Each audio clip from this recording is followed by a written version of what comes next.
We are live. Hello, everyone. Welcome to can't say another episode of The Road Runners Unfiltered since we've rebranded. This is Darian Talks UTSA. I am excited about what is new and what's to come with the show. There's a lot of stuff moving and shaking, and I'm really excited about it. Today, we got a lot to talk about. There's been a lot of stuff just popping up over the last couple of weeks that I want to get into. We'll talk a little bit about, what UTSA can realistically do. Not realistically, what can UTSA do in the conference this year? Can we dominate the conference? That's the real big question. That's what the title of the video is.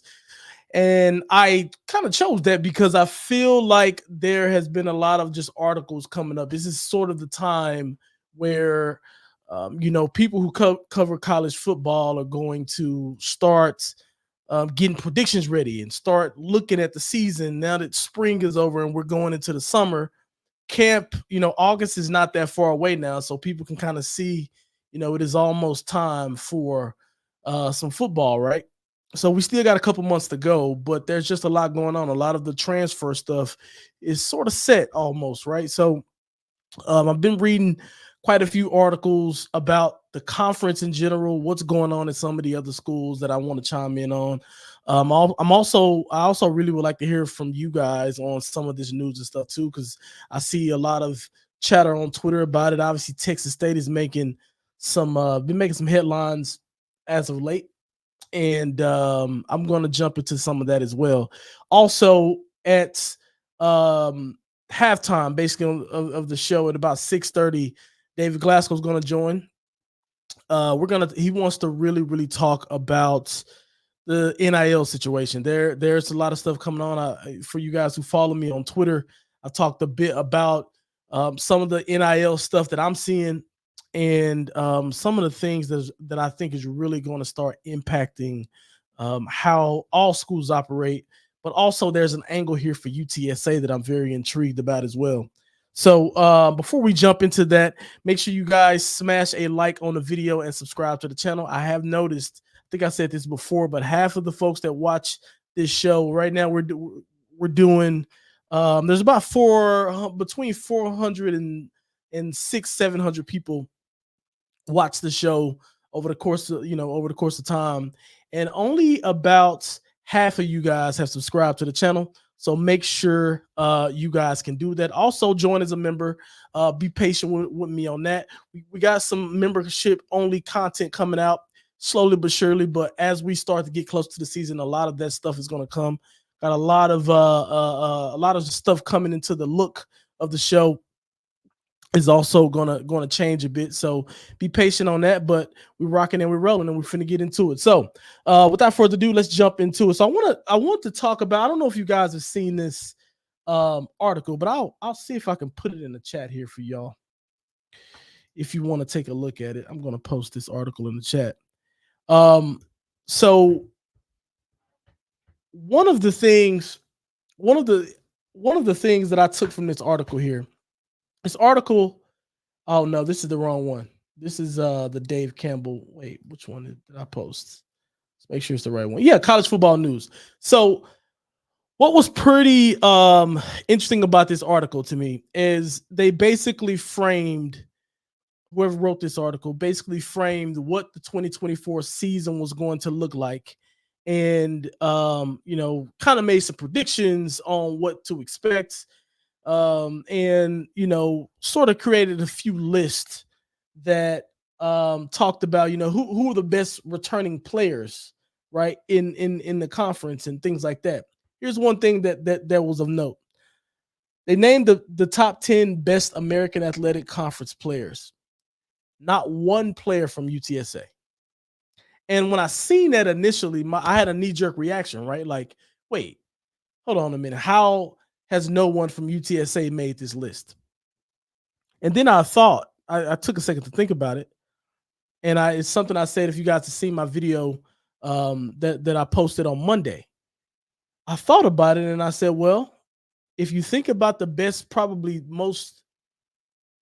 the 4 players last year who, carried the most weight, who's probably your most notable players. I'm talking about Trey Moores. I'm talking about Cam Alexander's. I'm talking about Frank Harris's and Joshua Cephas. And not to even mention Rashad Wisdom. That's 5. When you talk about those guys and those guys not being in the program anymore, then you kind of look at, okay, well, the vast majority of, if those guys were all coming back, they would all be on that list.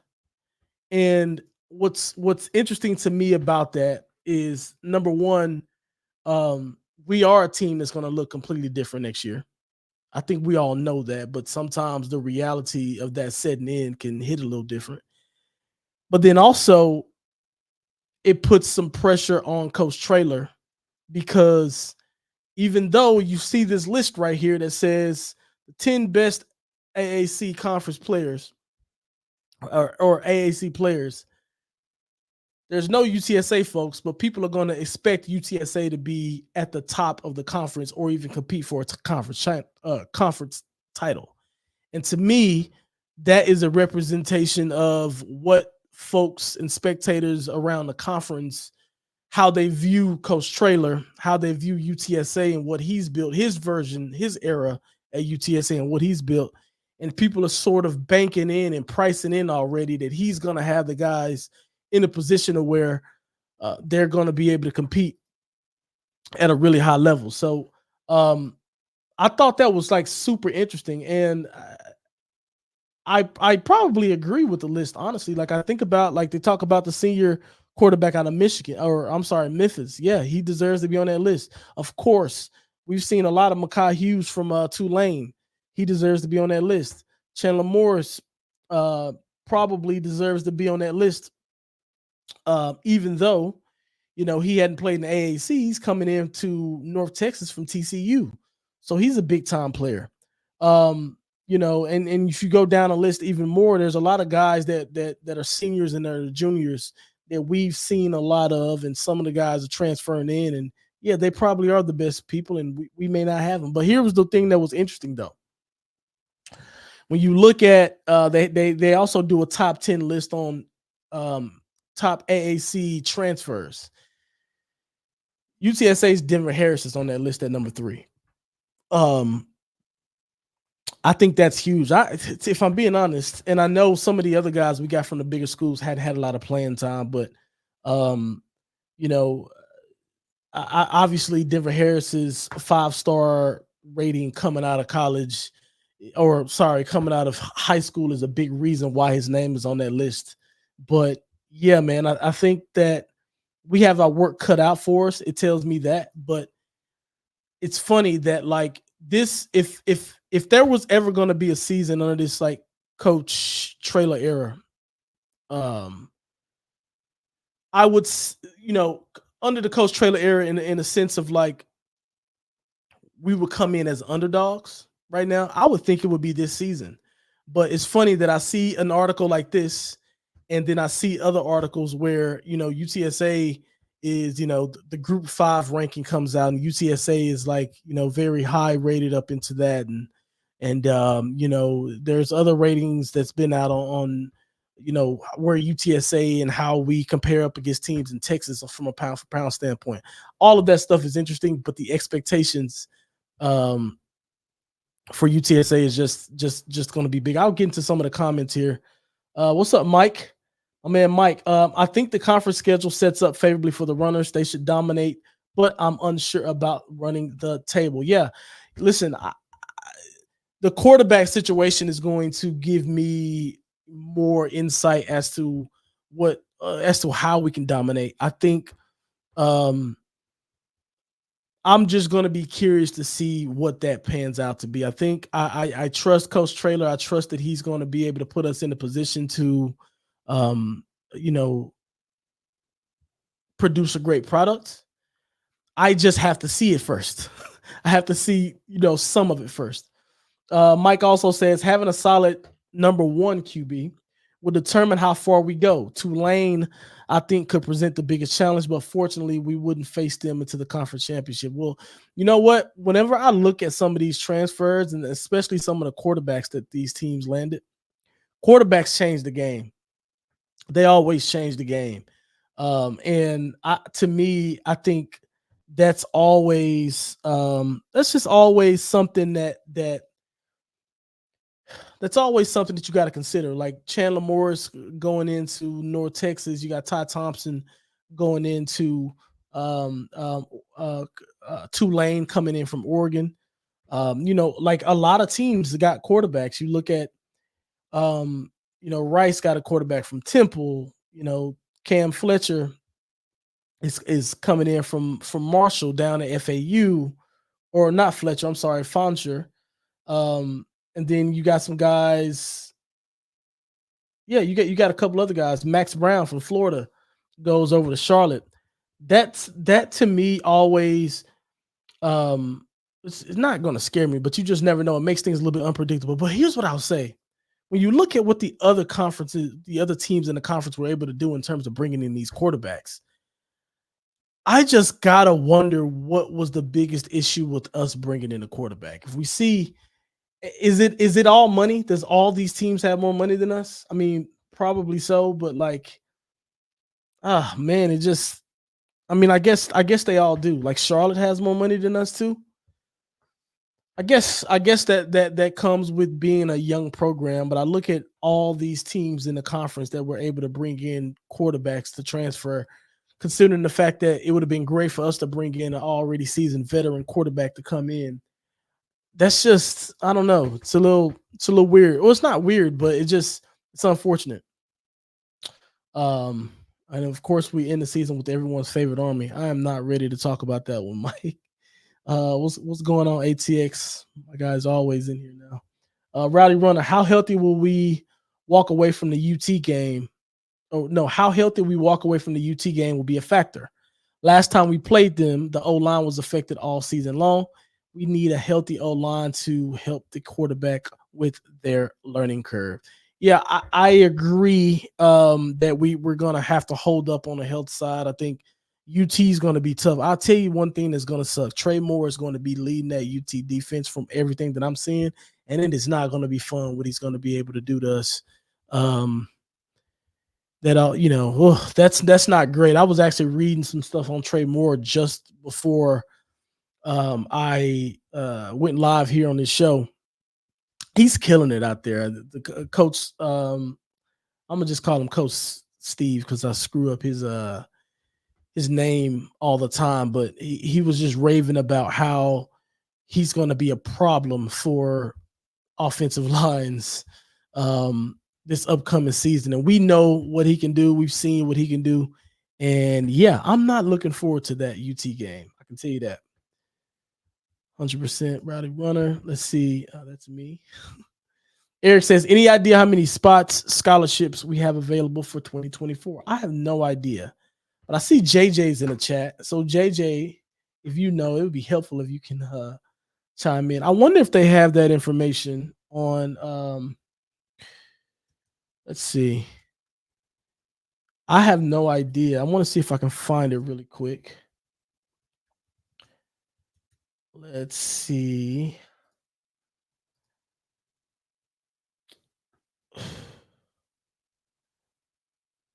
I don't know. I don't know. If somebody can help us figure that out, that would be excellent. JJ says, I think although we have no players on this list, we have a lot of guys that are going to try and make a name for themselves. Listen, I think that's a big point, JJ. I think that this is the season of opportunity for a lot of guys. I just think about I can't really relate to this in a college way, but I can relate to this in a high school way. I in high school, I went to John Tyler. John Tyler's been a powerhouse high school forever, and football is king in Tyler pretty much. And sometimes when you get up to that varsity level and you want to play, you want to start, you sort of get lucky because there's so many players. Like for example, whenever I graduated high school, 7 of us went Division 1, and there was another 3 guys who had Division 1 scholarships. They just, for whatever reason, weren't able to sign, you know, grades, stuff like that, right? But we had about 10, 11 guys that was D1 in my class, right? The class before me had a fair share of Division One players as well, and I wasn't able to start my junior year in high school. I was kind of a rotation player that got in, but I had D1 prospects, you know, in the safety and corner position. So whenever I was a senior, I wanted to earn a scholarship, and I was hungry and chopping at the bit to, give, once I got my opportunity, really make the most of it so I can pay for college and go and play on the next level and that sort of thing. And a lot of guys, a lot of other guys were in that position as well. There was a lot of guys in my class who we didn't start to our junior years, and we were able to earn scholarships and able to have a good season because we were so hungry and so ready for our opportunity. So to speak to JJ's point, there's going to be a lot of guys who's probably been in the program who hadn't had a chance to really get into that rotation and really compete to be a starter at the school. You look at the quarterback position, and there you go. Italy Marburger is the prime example, right? He's been within the program for years, and he is, knew he was coming into a situation behind a Frank Harris, who was a proven quarterback. But he's probably right now chomping at the bit to get an opportunity to earn his playing time and to be able to be a key contributor to UTSA's football success. And there's a lot of guys that are going to be in that situation. What's going to happen with that is there are going to be some guys that are going to break out 100%. That is always going to happen um, in any particular team. But what I think it shows is that, or not necessarily shows, but what's really going to highlight is, number one, from a coaching standpoint, are we going to be able to get the right guys on the field that's going to be able to produce? Also, it's going to show how good our recruiting has been over the last couple of years. We've had a lot of Coach Wilson's recruits that have been leaders. Think about Frank Harris and stuff like that. Have been leaders for the team, but now we're in the trailer era, and the guys who are contributing now are going to come from him. So we're all of those guys are going to get opportunities, is what I'm saying.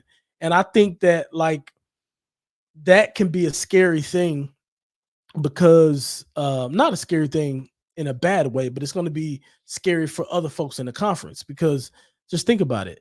You're not going to know who to game plan for. You know what I mean? Like teams, for example, Kennesaw State, and I'm glad we got them first. But think about who we've played. Think about the team that we played. I'm drawing a blank now, but think about the team we played the start of next year, or if we had a Frank Harris coming back. Guess what? Everybody knows what the offense is going to look like. Frank's skill set. His strengths. His weaknesses, so on and so forth. So it's easy for you to game plan for.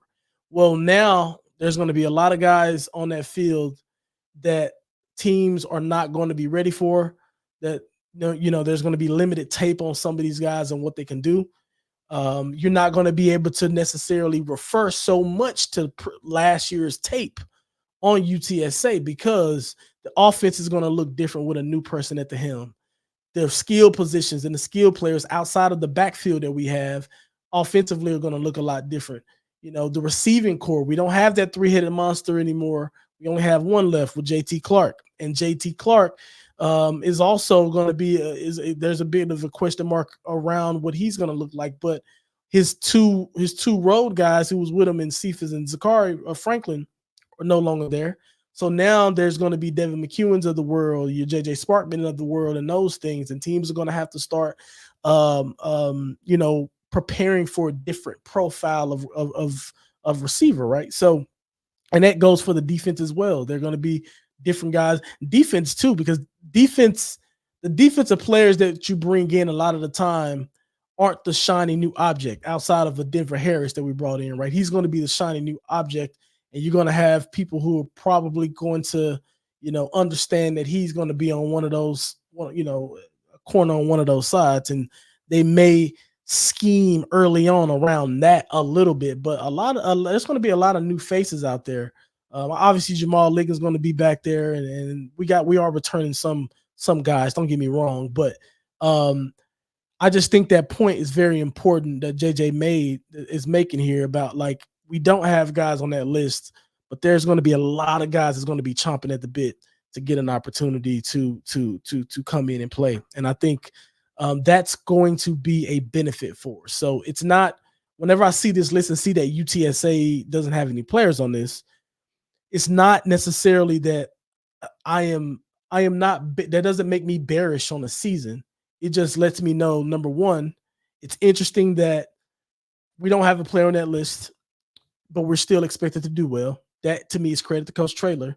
But number two, to JJ's point, that's going to give a lot of guys opportunities to come in and really try to prove themselves. And I'm gonna tell you this right now, they're not being a face of the program right now from a player standpoint, I think works in an advantage for us, because there's going to be a lot of guys that are going to want to take that on. And I think they'll try to get out there and prove it. Before I roll into the next one, just to let you guys know, David Glasco will be joining us in about 8 minutes here to talk some NIL stuff. There was a few topics that came up that he was really excited about, and he reached out and said, "Hey, can I come on the pod?" And I said, "Let's do it." He's always welcome. That's my brother there. Let's see. ATX says, "I think our inability to bring in a QB goes back to Traylor's challenge to the incoming QB. If you can beat the ELM or Owen, then it's yours." Texas State brought in McLeod after they chased off 3 quarterbacks. Listen, I like that challenge. I like that he did that, but I would say this. I don't think that every single QB that he told that to was scared to come to UTSA because they didn't think they were better than one of them. I don't think that. I don't buy that that's the reason why they didn't come. Nah. I'd be willing to bet that it has something to do with probably some NIL stuff. And I would also say that Coach Traylor is probably not dishing out. Let's see. Coach Traylor is going to be picky on who he wants to run his offense. You can just tell by the way he operates and the way our offense runs. There's a specific, he has a style. He has a style, and I think you can't just plug anybody into that style. A quarterback is a big deal. You don't just go get any random quarterback. You go get the type of profile of a quarterback that you want that can come in and put in the shift for you. And I bet that he didn't put out a ton of offers. And for whatever reason, whether it was NIL dollars or guys didn't like the challenge, I'm sure there were some guys who got that, heard him say that and say, "You know what, I don't want to deal with that." But at the same time, and we'll talk about this a little later on when Glasgow gets here, I have a sneaky suspicion that it wasn't just that challenge that scared some QBs off from coming to us. ATX also says, "I also think this is the season where Traylor is really going to show off his coaching skills, kind of like the 2020 season where we predicted last in the conference, but Traylor revived the program." Yeah, listen, his work's going to be cut out for him, and I think this season is going to be a really good season, or not a really good season, a really big season for him in terms of what can he do with this? I'll tell you this will be the season I'll be scared of him. Like, somebody could you imagine one of the big schools just having like an awful season? Like an awful season. I'm talking like a UT and I'm just talking a hypothetical, like some crazy big school having just an awful season when they were expected to have a great one. And we have a great season, with some of the uncertainty surrounding the roster and stuff like that, in the quarterback position. That's when I'd be worried. Because I was kind of debating with some guys today, man. Like, one of the things that's super valuable are people who contribute to a team, who are leaders of a team, whether that's a player, whether that's a coach, who can do more with less, right? And I compared this to something like, think about a LeBron James, right? LeBron James, some of those Cleveland Cavalier teams years ago had no business in the playoffs. But guess what? He was able to take some of them to the NBA finals, right? So I look at a Coach Traylor, and I think that 2020 season, that's something of what he did. We had a lot of unproven, a lot of unproven talent at that particular time.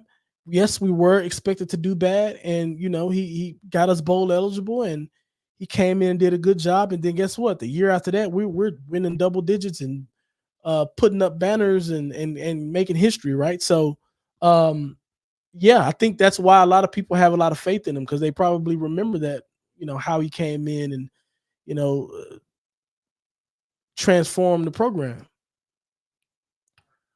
All right, let's see. Roadrunner Hype says, I personally think Owen can be a solid quarterback. His composure is telling from last year, being down and taking the offense downfield is never easy during the season. He also did the same in the bowl game. I think Owen can be a solid quarterback too, but he's going to have to take a step forward from what we've seen him do last year. He's going to have to take a step forward if he wants to, number one, maintain his job, but actually do well. I think he was really good, um, or really good. I won't necessarily say really good, but I think he was solid for what he was asked to do. You got to understand that he was not asked to do much. I'm not saying that his job was easy or anything like that, because it's never easy to go out there and do anything on that field. But he is not working with he's working with a condensed playbook versus what you got Frank Harris working with. And how is he going to react to having the full playbook now, and them having him make all the checks, all the reads, all the calls, every single thing? That quarterback position is very, very difficult to figure out. That quarterback position it takes a special person to do that stuff, and to have that, real sustained, consistent, elite success on that particular level, as a Frank Harris or something like that. It takes a lot. And like I said, I don't want to put pressure on him or ELM or whoever the quarterback is to come in and do something like that. But I'm just talking about. Listen, I think about it like this, and I'm not going to like go into names and stuff like that. Whenever I was there, um, and like even shortly afterwards, 'cause I knew a lot of the guys too, who went on and played, for years after I was gone. We had a lot of talented quarterbacks. Like, you see, like, for example, you see some quarterbacks come in, especially like in practice, and there's some guys that you're like, bro, like whenever he gets like there's a couple people in particular that, like, who I'll use because his career ended like a little weird, I think, with the concussion thing. Blake Bogenschutz. For you guys have been following UTSA for a long time, like since the very beginning. I can ask Glasco to attest to this as well whenever he joins. When Blake Bogenschutz got to UTSA and we seen him throw a ball, I was so impressed with what he was doing. You gotta understand, like me as a corner, I'm talking back and forth with the quarterbacks and the receivers all the time, just talking noise, trying to get in their head during camp, all that type of stuff. I remember Bogey came in. I'll never forget this. I think we were in like 7-on-7, or we was doing like team or whatever. And for whatever reason, the ones at the time, I don't know what happened, but Bogey was in he was young at this time. He was in with us or whatever, and he threw a comeback from the opposite hash to my side. I jumped it, and I'm like, "Oh, this is a pick." And because I'm like, there's no way he's going to be able to complete that pass, from that hash, from opposite hash over here. And when I tell you, I undercutted that ball, and like as I undercutted the ball, I'm like, oh, that ball is actually a lot higher than I thought, and it was on a rope, and the pass was caught, tiptoed on the sideline, beautiful pass. I say all that to say, like, he was a guy that came into, you see guys sometimes that come into a program and, they can do everything.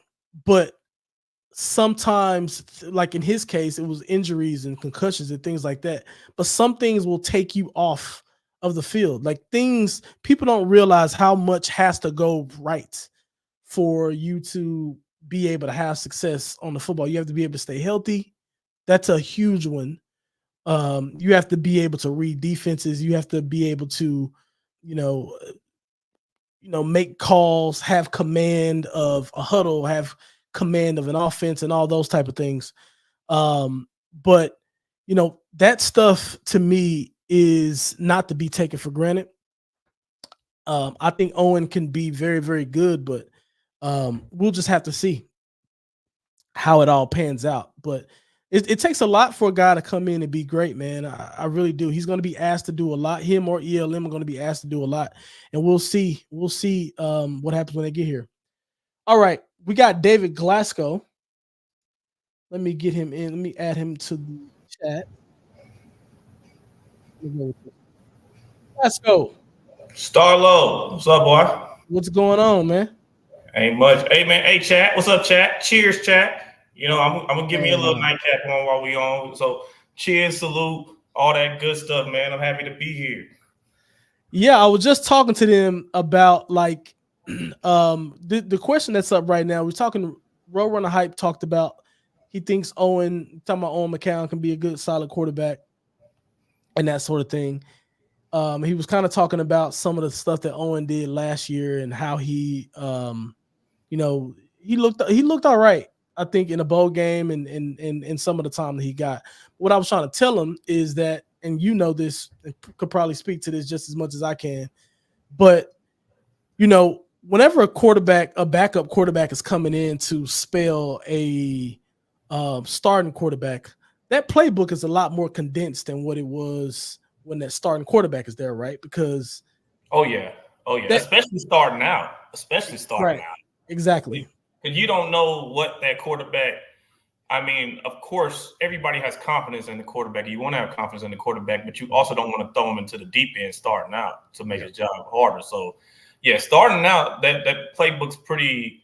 What it usually is it's pretty condensed and tailored towards his strengths, what he does best, whether that be if he's a mobile quarterback, you want to get him on the run, maybe give him a run pass option and stuff like that. But yeah, 1,000,000% that playbook's pretty condensed starting out. Then you expand it as the year goes on and he has the time to learn it. Right. Yeah, and one of the things, and sort of the reason why I kind of, my response mostly to this is that, like, I want to hold out all judgment on both quarterbacks, honestly, until I see them play this season, because it is a different ball game whenever you're the guy, right? The offense is going to be, like things, like there's one thing for you to absorb a condensed, system or condensed offense. It's one thing to do that, but it's another thing to go out there, now have the full playbook, and be able to go in and be the shot caller from that. But I was also saying too, so much has to go right for a quarterback or any player to come in and contribute and be very good. Like I was telling them about, like, remember Bogey? Oh yeah, of course. Yeah, I was telling them how cold Bogey, when Bogey first came in, and like I wasn't gonna put names on this, but Bogey's situation was different because he had to stop playing due to the concussions, but it wasn't. Yeah, but it wasn't anything else. I think he was a prime example of something of like he had all the tools, but like the thing that sucked is the concussions, and that's something that didn't go right. So I was trying to explain is that, like, there's so much that can go wrong for an athlete during that particular time, and coming in and try, especially at the quarterback position.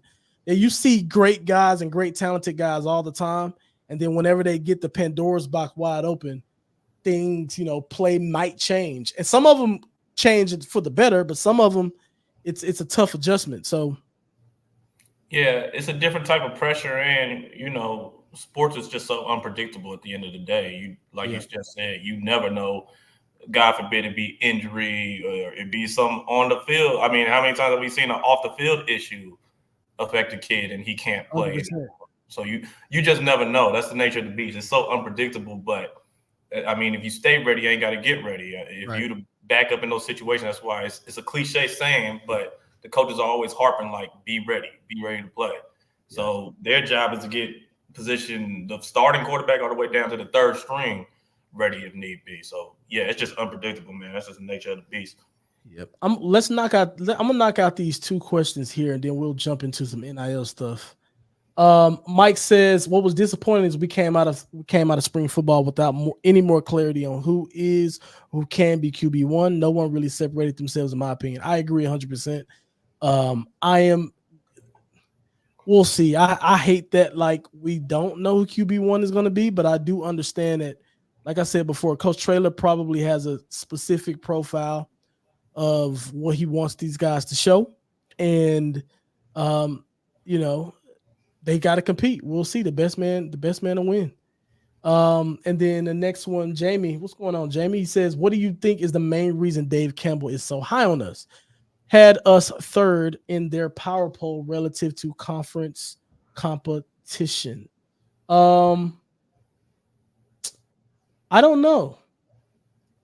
Could it be that the guy who's writing for Dave Campbell a lot of the times for when it comes to us is I think Mr. Craven, Mike Craven. At least I know that's on the one article that I was reading. He kind of did that. But honestly, it's not just Dave Campbell either. It's a lot of other spots too. Like, you look at the odds, the Vegas odds has us at 7.5 games over under. Like, to me, that kind of also shows that, we have expectations.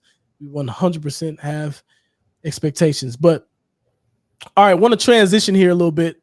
Before you do, Starlo, if you don't mind, can I ask one question? Going back on my comments.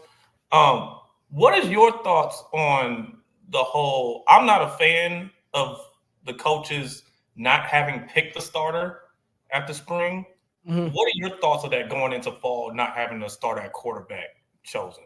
Yeah, here's the thing. I don't like it. I never like it. Because I don't think 3 or 4 weeks in camp is going to give anybody it's not going to make anybody more decisive.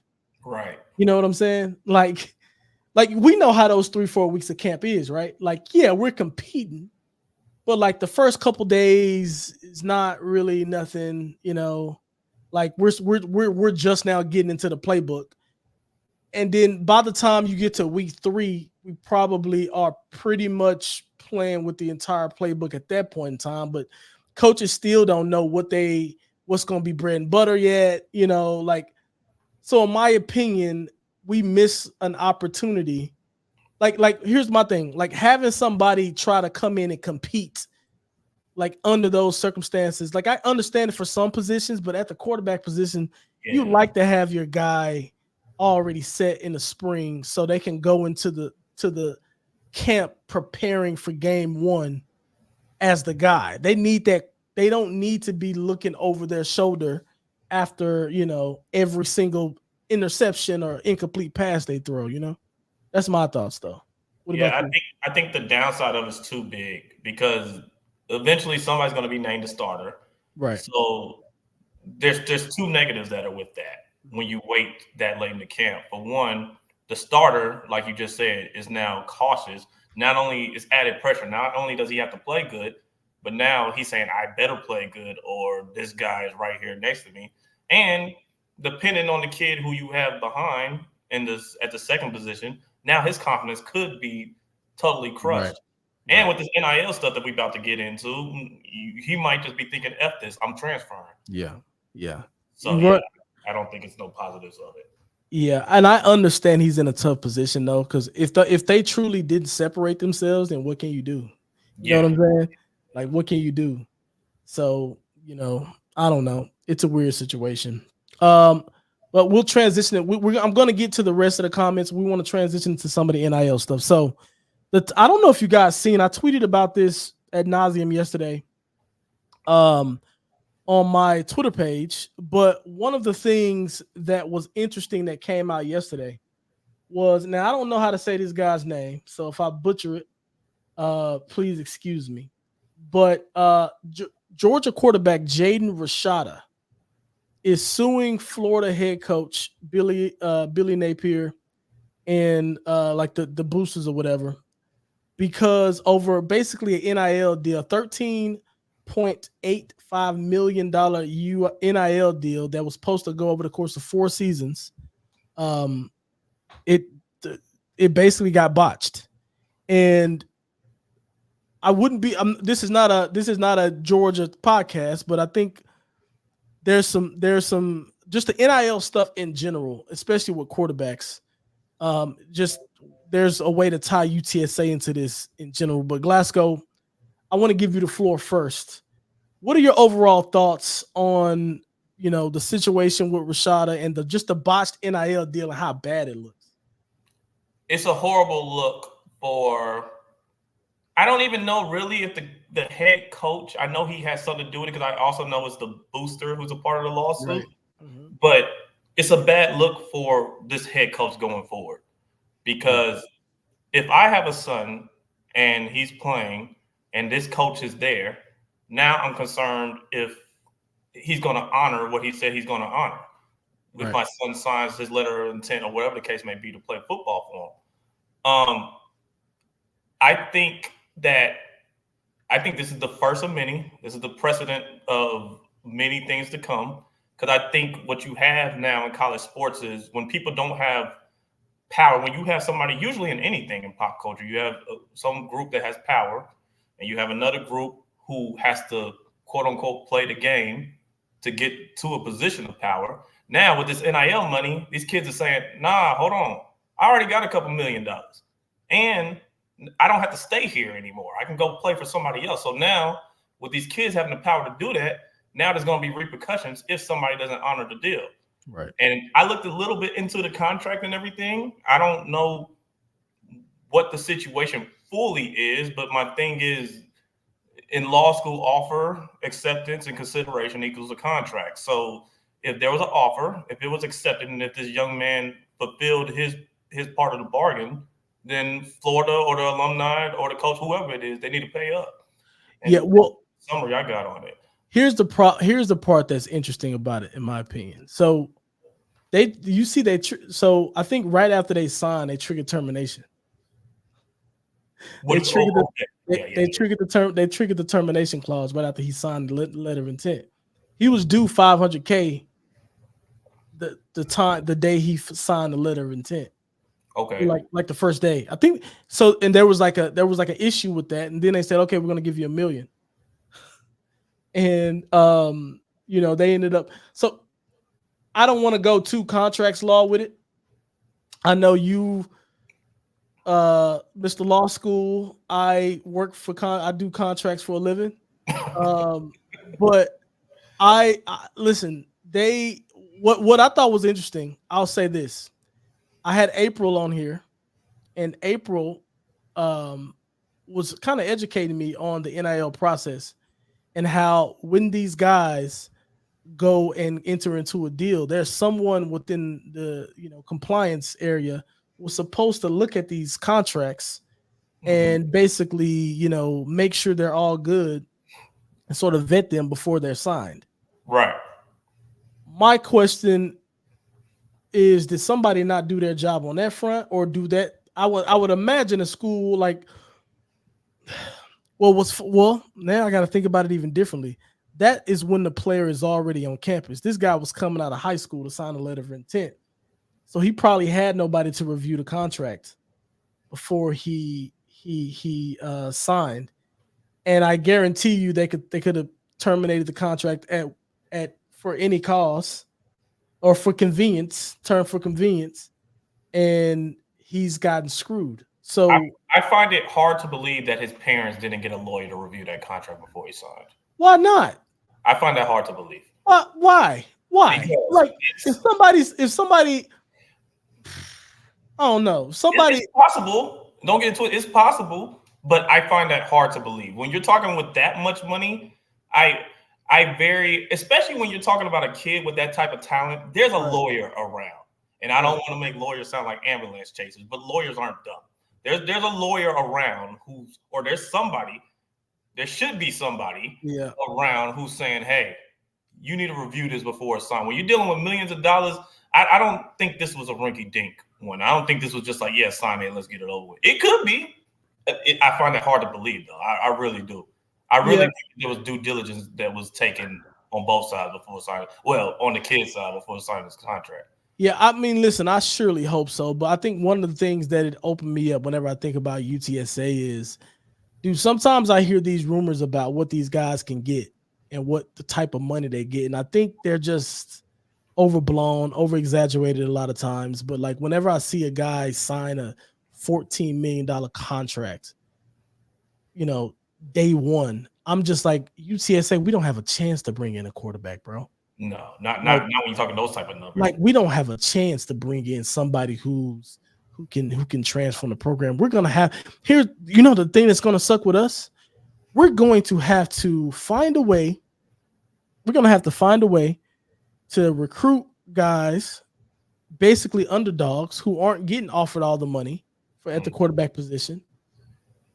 Build them through the program, and they're gonna want to go somewhere else with the bigger. That's what I was gonna say, and hope that we can retain them. And that brings me to my next thing on NIL. And I was tweeting about this as well, and I posted screenshots of this article. But there was an article in The Athletic on college football teams in general, and they interviewed multiple CEOs of NIL collectives. And the key thing that came out of that interview, or those interviews, was retention. They said they spend the majority of their money retaining players versus going out and getting players. And they were talking about quarterbacks and I don't know if I posted all of this stuff, but they were talking about having to pay $1 million or something or numbers like that to keep and maintain and retain good quarterbacks. That's insane. It's like, first off, I'm so glad that we had Frank Harris, he was a homegrown person, because you couldn't tell me he couldn't have left and got something crazy like that $1 million somewhere else. Yeah, $1 million. I read that stuff and I posted it because it put a lot of fear on my heart that how long are we going to be able to remain competitive if we can't start to, do things like some of these other schools would be able to do. Like I was talking earlier, Glasgow, half the conference brought in a quarterback. I'm saying they're getting quarterbacks from TCUs and just everywhere. Mm-hmm. And we weren't able to bring one in. So with that, that's the downfall of this. The small schools suffer. Let me not say small schools. The smaller schools suffer. The smaller markets. Like how do you compete with a UT who's in Austin, right? When you're UTSA or Texas State, like the smaller schools are going to suffer as a result of this. Like because now, like you said, now not only are the coaches, you don't have the resources financially to get the kids. Now you have to really go search for those diamonds in the rough. And whether that be from high school, which is already tough. We already know the recruiting, right? It's tough recruiting from high school, period. But imagine putting your stock in a kid who might have been a backup quarterback. You don't really got no college film on him. So it's like now how do you really evaluate that talent? Like it's interesting, but like I said, I love that these kids are getting paid. But I think very soon that the NCAA is going to step in and start. Well, here's where we win, and we've been winning, but it's if I am a recruiter, if I'm a coach and I'm trying to recruit, it sucks that the mindset you have to have. Here's what you have to do. You have to look at a quarterback, a good quarterback, and that you have on your radar. You have to, if you can't get him at UTSA, you have to allow him to go to, not allow, but he's going to go to somewhere else. And I mean, it sucks, but you have to hope the kid fails at that college so you can be a rebound. Yeah. Like, that's literally what it is. Like, if you think about the guys that we've been able to bring in from the big schools, they're all rebounds because there's a situation that didn't work out at their particular school, and we have to hope that we can change that situation. Smaller schools, UTSA included, we have our work cut out for us in this recruiting situation because, to me, I think there is enough talent in the world in every other position, right? We can always go find us a good corner. We can always go find us a good running back. We can go find us good receivers because there are a plethora of those out in the world. There's a plethora of guys who can run, 4.40 and who are, from a football standpoint, right? I'm not saying they're all just walking around the street, but like there is a lot of good running backs out there in the world. And there's a lot of good receivers in skill positions and stuff like that. But quarterbacks, there's not a ton of great quarterbacks that's walking the face of the earth that can actually come in and do that job very well. And the fact that we are basically in a situation where we have to, we're never going to get a shot at getting the big guy, the big, quarterback. We're never going to get a shot at getting that person out of high school, because we don't have the money for it. So we're going to miss out on those. We're going to go down a tier. We'll be able to bring them in, which is fine. I'm not saying we can't develop, but to me, it just makes the recruiting process easy or harder because we have to take that route. We can't get this top guy anymore. And we also aren't going to be able to get anyone who's on the up and up coming out of a college that got some experience. We're always going to have to get basically a rebound. But I don't know. The NIL stuff, man, every single time I look at the situation, I feel like I keep saying the same thing. I'm happy that the guys are getting paid, but I can't lie and say that I like what it's doing to college football, because I don't, to be honest, because the recruiting is just, I don't know. They have to step in and put some stipulations on it eventually. They have to, in my opinion, because I mean, if we keep going down this route, I think that this is going to be bad for college football as a whole. Yeah, I agree. They have to step in and do something. I mean, they're probably not going to like it, but it has to be some cap of. I mean, the NBA used to have a salary cap, still does, I guess, but I don't know. But there has to be some type of cap here. Like, there has to be some cap of what you can pay these players that way, and there has to be some incentive that the NCAA puts to make these kids stay.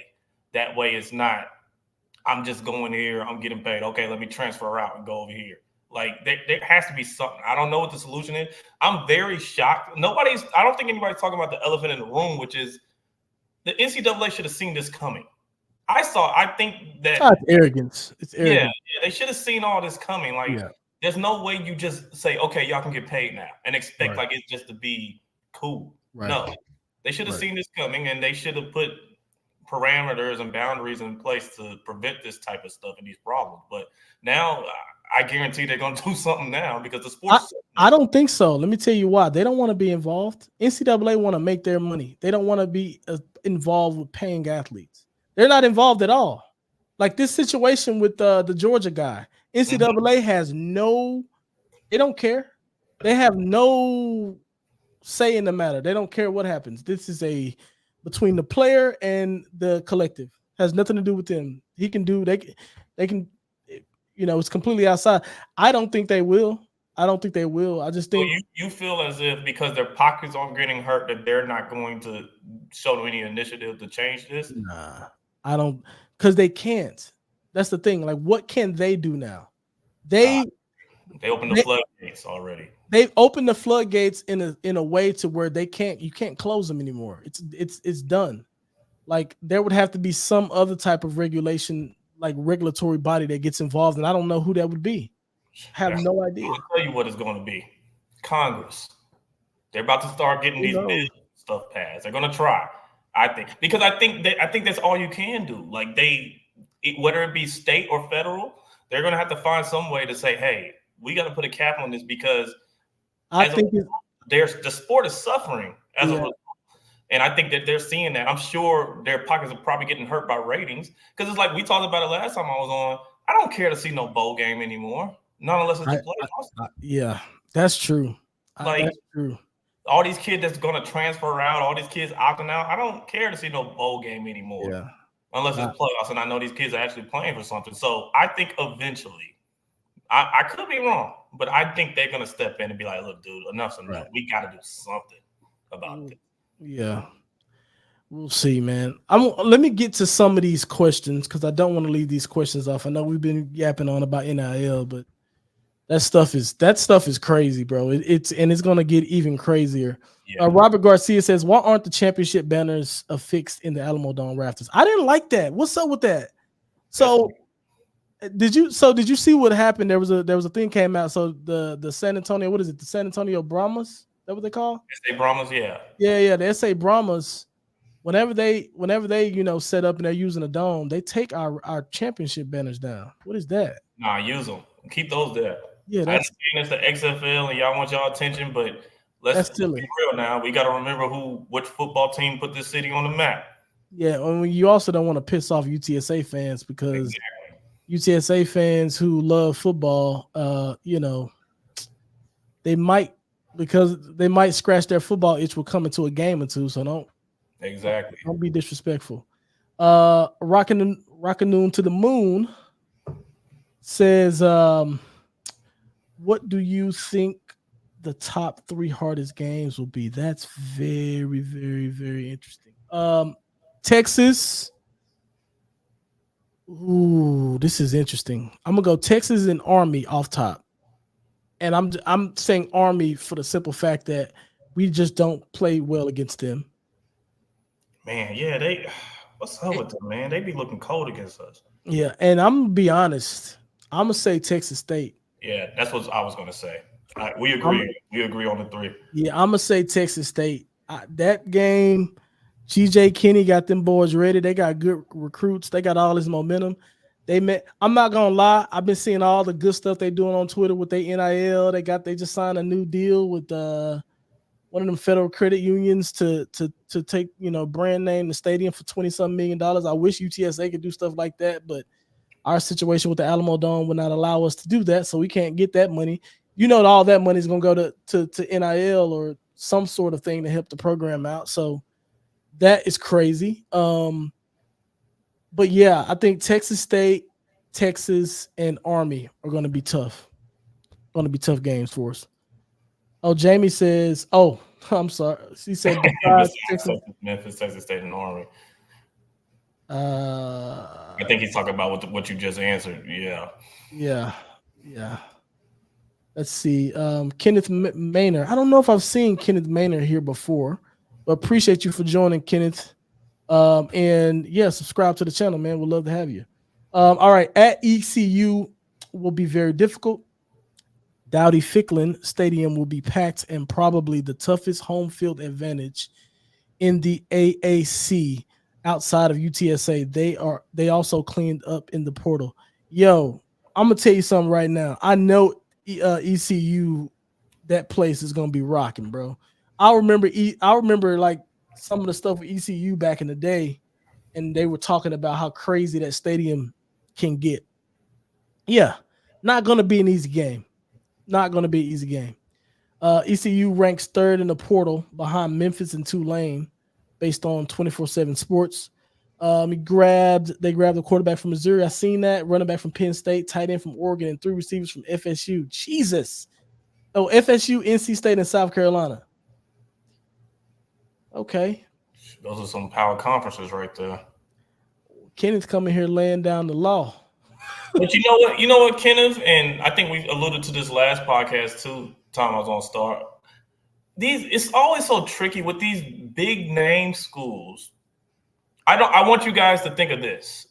as fans. Don't just because you see somebody went to Oregon or somebody went to a SEC, a Big 12, it's more important who the individual is than it is the program they come from. Now, they might have picked up some great habits being from that program and learned a different type of work ethic, but still, talent is talent and it has to show up. So that's cool and all, but if they're not doing the work on the field, then I'm honestly not impressed. So I guess the only thing to say is we'll see. I mean, rubber gonna have to hit the road eventually. Yeah, you know what? That's true. I think sometimes we get caught up in like the school that these people transfer from and automatically think that like because they came from this school, they're gonna come in and be, day one contributors for a program. Because you gotta think about it, and we talked about this before. Everything has to go right for somebody to be a great player in a particular situation.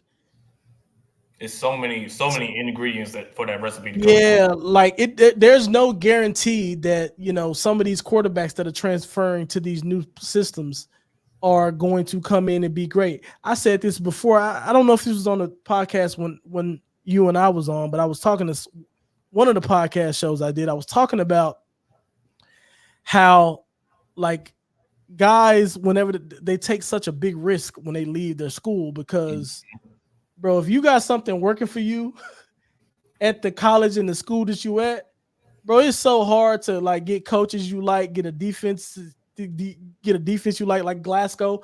It's probably like there's probably certain runs that you love, and that the team that you are currently on is doing those runs a lot, and it suits your playing style.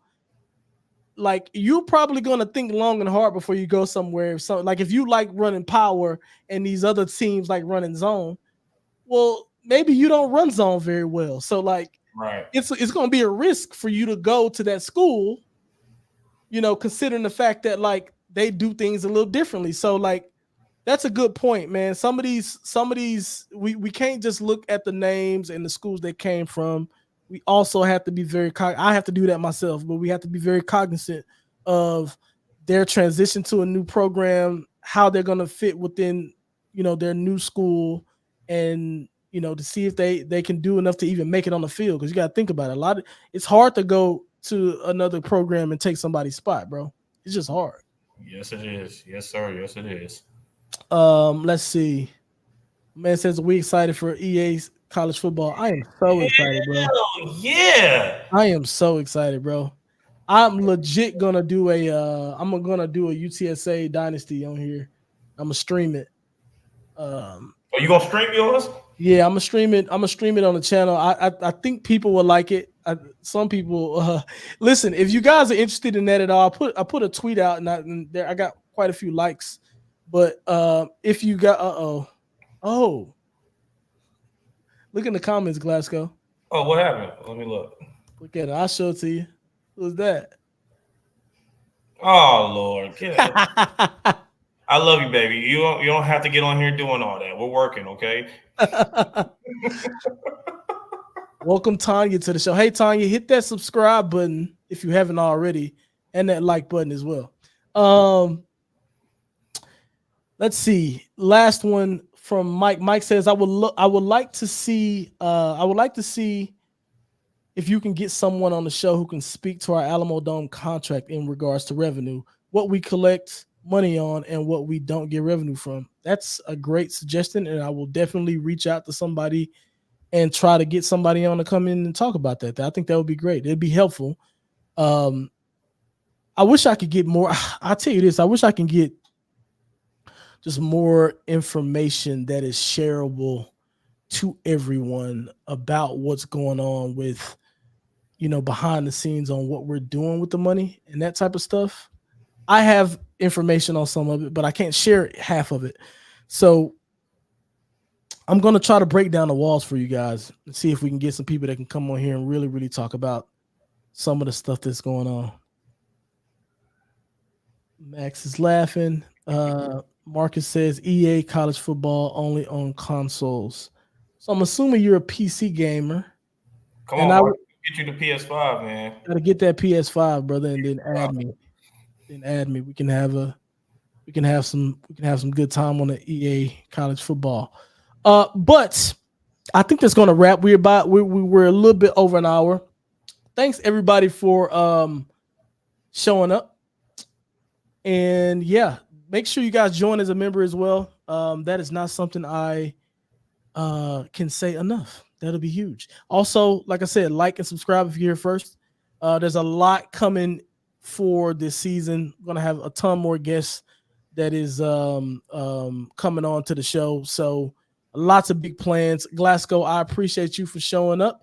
We're gonna see. Hopefully, we have more of Glasco. People seem to like when you join. I don't know why. But people seem to like when you show up. So we'll have I'll be here, y'all. I'll be here, y'all. I don't know. We might be like the new Unk and Ocho part 2. I'll be nightcap. Ooh, we could do a nightcap version. That'll be live. There you go. Maybe during the season. During the season we can do something like that. I'm down for that. Cool. But all right, guys, we'll catch you guys next week. Peace. Later, everybody.